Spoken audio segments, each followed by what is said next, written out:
Hello everybody. I recently found some old PC games at a local thrift shop, and I thought I might dust off the old video editing box and see what I can come up with.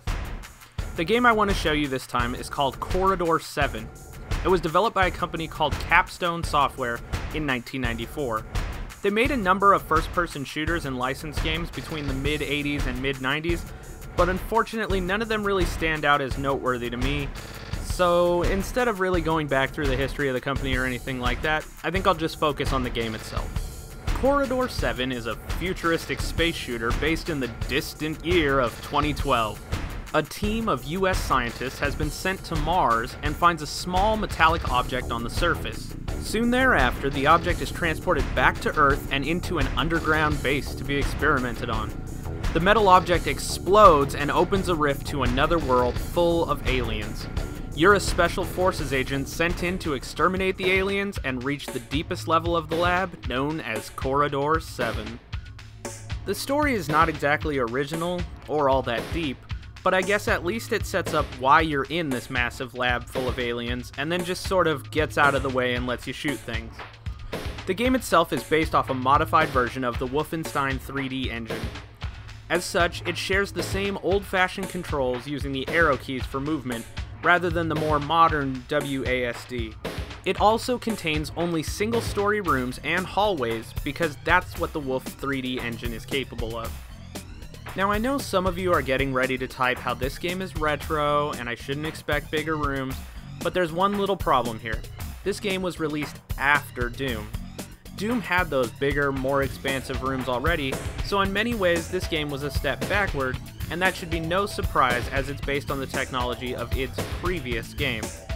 But just because a game is slightly outdated doesn't mean it's not fun, so let's move forward. Corridor 7 is strange because unlike most shooters of the time, you're not trying to find the exit.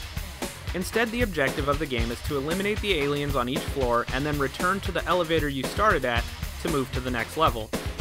This is actually a welcome change in my opinion. It added something different to the game, and since your goal is to return to the place you've already been, it's much harder to get lost in the maze-like levels. Another awesome thing in this game is the minimap. Today we take this sort of thing for granted, but compared to similar titles of the time, many of which had maps that covered the entire screen, this map is small but very usable and includes the placement of nearby enemies as well to limit the frustration. That leads me to my next point. I want to quickly talk about the small differences between the various difficulty settings. The difficulty setting you choose changes a few things. To complete each floor of the game, you need to eliminate a certain percentage of the aliens. The Captain difficulty, which is the default, requires you to kill 100% of the enemies on each floor.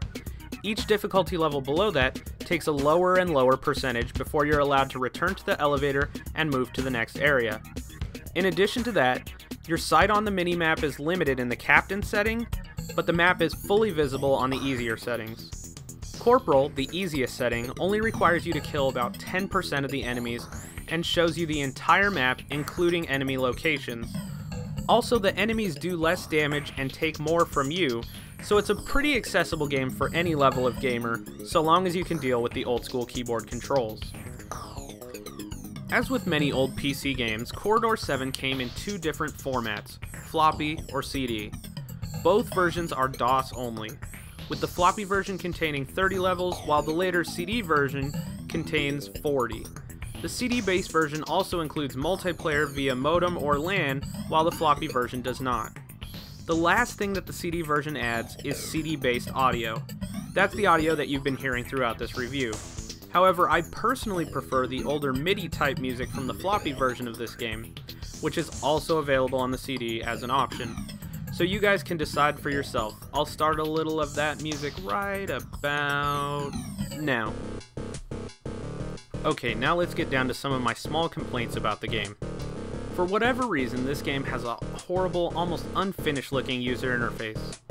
I thought this was strange, so I looked up a few videos, and sure enough, about half the videos I saw had the same dumb interface, and half of them had a nicer looking one.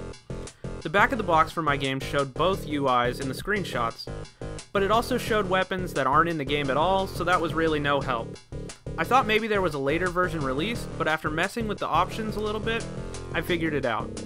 The shitty random bars and numbers with no indicator of what they mean interface is the default, but you can change it to the other interface that gives you much more info if you simply go to the options and reduce the screen view by one size. Basically, the game makes you choose between a full view or knowing what you're doing. It's kinda lame, but I didn't find the slightly smaller version to be any harder to play, so I stuck with that, and I found it to be much better for me in terms of keeping track of my life and knowing what those numbers stood for. I suppose I could probably switch back now and be fine, but whatever. My last real complaint is that it took me a while to figure out what was interactive on the walls and what was just decoration. There are tons and tons of computer-type things with flashing lights all over the walls. The game kept telling me that I needed blue-level access. I figured it was like Doom, and I went looking for a card key. It turns out that it's not like Doom at all. In fact, as I went around, I realized there was nothing on the ground to pick up at all. This is when I discovered that some of those little computer things on the wall weren't just decoration. A very select few actually give you access to more of the level. There are also terminals on the wall that give you ammo. Once I had that down, it was smooth sailing. It's sort of a pain at first, and I can see it turning some people off of the game initially if they didn't know better, but there are only 3 or 4 different designs that are actually interactive in the game, so eventually you'll learn to spot them. It's not too bad once you get used to it. Capstone was working on a sequel called Corridor 8, but it never passed the prototype phase because Capstone went out of business soon thereafter in 1996.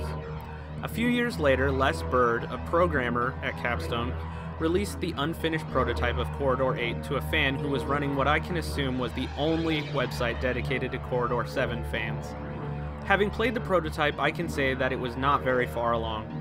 It boots up as Ultimate Doom and uses all Doom and Duke Nukem graphics as placeholders, so the prototype basically amounts to little more than an unfinished Doom mod. It seems to focus on deathmatch type gameplay against a single computer opponent, in its current form anyway, but it's hard to say what it might have become further down the line. But let's go back to Corridor 7. What's the final verdict? Well, it's kinda tough. On the one hand, it's an underpowered and uninspired game even for its time, but on the other hand, it's really not too bad, and it's based off a good engine, it plays smoothly, and I found it sort of fun to blast away on the easier difficulties. So, for this one, I'm gonna have to say I'm sort of split. Is it a great game? No. Is it a fun Wolfenstein clone with a new setting? Yeah, I think it is. If that sounds good to you, then by all means try this game. But if you grew up in an age of more modern shooters, I do not feel that this game will offer you anything substantial to remember. Thanks for watching.